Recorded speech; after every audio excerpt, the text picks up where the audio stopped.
For further analysis, we're joined now by Jonathan Ofeansa. He's an Africa analyst and the founder of Africa Briefing magazine. Thank you so much for being with us on the program. Let's start off with this resolution. What difference do you think it's going to make? It's not going to make any difference because it appears the two sides, are well intransigent.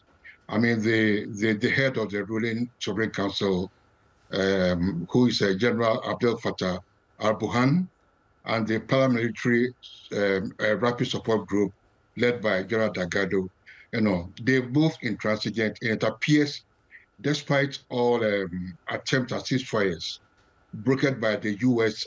and Saudi Arabia since the war broke out in April last year, have failed. So it appears, the intransigence is going to continue, and they will fight to the end, and whoever gets defeated, will have to give in for peace, for the peace process to begin. Right, and this conflict, as you mentioned, it's affected millions of people, and now Guterres says that it's going to spill over into the Horn of Africa and the Red Sea. If the fighting does continue at this rate, what are the chances of that happening? Well, I don't see that the fighting spilling over into that sub-region, into the Red Sea or whatever, unless some rogue elements within either side, from either side, either the government side or the paramilitary side, joins the already escalated situation in the Red Sea, the Houthis, and maybe the Gaza. But I don't see that happening because the fighting is going to be contained within Sudan. What is it going to take for the two sides to get onto that peace process and for the fighting to essentially stop as it's been ongoing since 2020?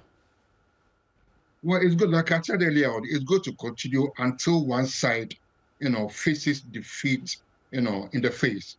Until that happens, I don't see, the prospects of any imminent peace because, like I said earlier, both sides, both General Burhan, who has the ruling Sovereign Council, and General Dagado, who has the paramilitary rapid support forces, are both very intransigent, and no one wants to give an inch. Neither of them want to give an inch to the other. Like I said earlier on as well, look, there's been a lot of